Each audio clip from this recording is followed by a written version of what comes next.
The media is still coping with the fact that the Trump hush money trial is a turd tornado that hasn't swayed public polling. The liberal press directing their disappointment at the Trump posse for showing up to court.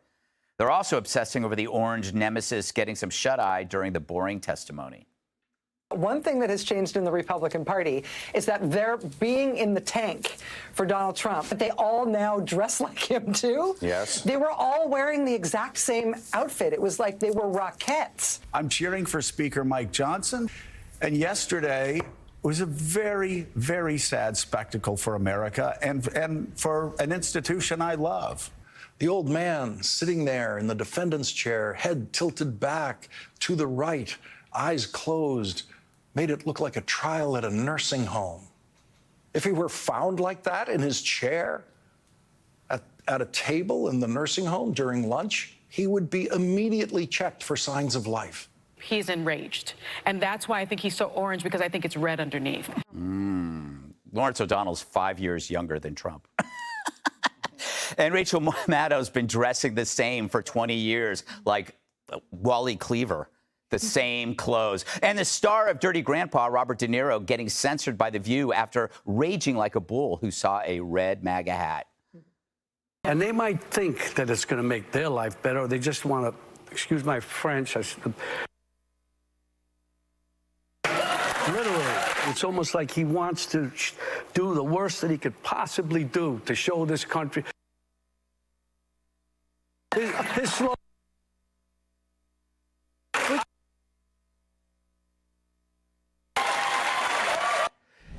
Jesse, I find that he's smartest when they drop his audio. But, you know, it's kind of sad because you can see, like, people who are stuck in some kind of, I don't know, derangement, they can't see it themselves. And they're not surrounded by people telling them that they have a problem. And they lack self-awareness because everybody either tells them they're wonderful or wants to sell them cocaine. So he has no clue what he's doing, and he's upset over the emotional nature. His anger is emotional about Trump. It's nothing practical. You're right. And remember, he is the most boring interview. He used to sell his movies on Leno and Letterman, and it was like watching a WNBA game. You just were bored to death. And then all of a sudden, Trump became president, and he started saying things, I want to punch the president in the face. You know, he's a crooked piece of... And then all of a sudden, De Niro became interesting during his media tours. And that's the only way now he can get publicity for his film, is by cursing and saying whatever he says, the movie's Ezra. So I guess that works. I guess it was Maddow that was mocking them for wearing the same thing. Yeah. The Democrats all wore African tribal gear and kneeled for George Floyd. I mean, not really what you'd call an American hero. The Democrats all wear white during the State of the Union to honor suffragettes. They're still wearing Ukraine pins. People wear things to show solidarity. At the RNC, you're going to see red, DNC blue. At the Eagles game, you're going to see green. And the other woman, I forget who it was. No, the guy that said the guy's sleeping. He's meditating, Greg. Yes, of course. He's in a meditative state. And when you're defensive about something, you avoid something. Trump's not defensive of being old and tired. He can shut his eyes and not feel bad about it like Sleepy Joe. You know, kind of what Jesse said, but not really. You know, De Niro kind of represents Hollywood in the sense that they realize that they're losing influence with the public, and that's what's generating the emotional response. They've never felt less important. It just, doesn't it feel like 2016 again? Like, we lived through that. Did they forget? Yeah. But it also feels like they forgot that. And remember, just this week, we had Kamala Harris dropping the F-bomb at a group, whether trying to be likable or just letting loose or whatever drunk, it is. Though, I don't think that's true. But no, she was.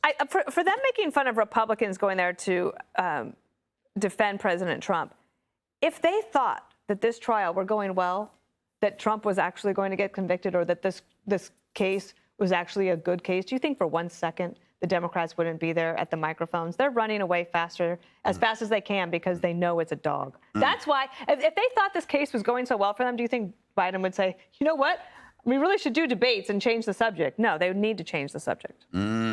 Judge, there's some things, or there's a lot of things that you never hear De Niro get upset about. And they're the real concerns in actual real life.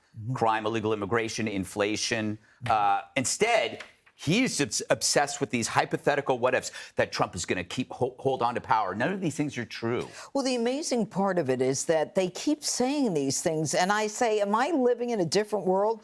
Donald Trump was the president for 4 years. He didn't do any of the things that they're claiming. He left office. And the amazing thing is, Robert De Niro, I mean, you know, he's good when he's reading a script in a movie, but he's not too smart in real life. He talks about Donald Trump being a Hitler, being a Mussolini. And, you know, if I were the relative of someone who was, you know, one of the millions killed by Hitler or Mussolini, I mean, I would be infuriated. How dare you compare someone who was a president and will probably or may probably be the next president to a man who literally butchered two men, human beings, for no reason other than hate. And yet we let him get away with it as if he's worthy of even talking about it. And, you know, and Lawrence O'Donnell, you know, it's amazing that he would even talk about Donald Trump closing his eyes. You would think that the Democrats wouldn't go near any story about an old man closing his eyes, because Joe Biden is the one who literally falls asleep and nods his head. He's done it several times. He's done it internationally. He's done it in the White House. I remember he was in a winged chair with another leader, and he wasn't just closing his eyes. He was going like this. So, you know, they can hate all they want. And, you know, Rachel Maddow, look, she wears a black suit every day. That's her choice. You know, someone could come in and say, that means X, Y, or Z. Nobody cares. And nobody cares if men wear blue suits with a red tie. I mean, what are you going to wear? And it's ridiculous. They don't know what else to say. You know, Richard, when the other team, let's say your team, grabs clips of, say, from The Five or Sean Hannity or Jesse's show, they could say we're wrong, but they can't say they're acting crazy. Like, we have fun.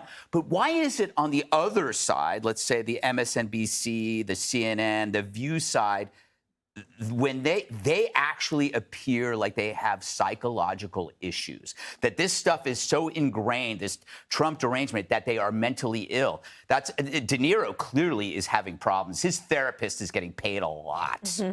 Why is that? Is it because they don't have a life outside of politics? I don't know. I'm not De Niro's therapist, and I'm not sure what that bill looks like. So if you are De Niro's therapist, please call in and let us know.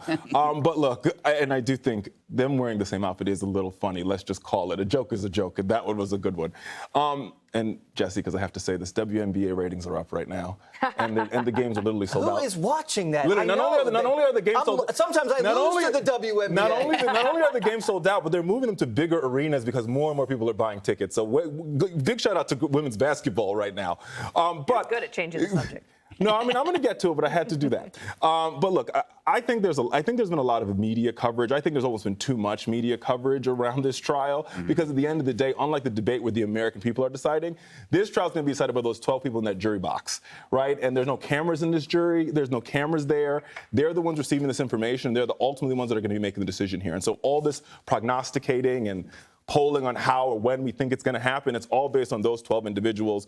And I think beyond that, when it comes to the voters, how they will feel about this, I think a lot of voters have made their mind up. If you're on one side of the aisle, you'll feel one way about this. If you're on the other side of the aisle, you'll feel the other way about this. And those independents, I don't think they're sitting in America's diners eating eggs. I think they're working 1 or 2 or 3 jobs trying to make ends meet. And they care about kitchen table issues, which is why they're having the debate. No, not they're necessarily. holding 3 jobs right now. That's an indictment on Biden. Not necessarily. Not necessarily that they they're voting love for working Trump. 3 jobs. It's not necessarily that they're voting for Trump, but I think many of them are still undecided in this election, which is why I think a debate next month where we're talking about those issues instead of prognosticating about a trial where 12 people will decide that aren't them is the most important thing. All right, fair enough. Click here to subscribe to the Fox News YouTube page to catch our hottest interviews and most compelling analysis. You won't get it anywhere else.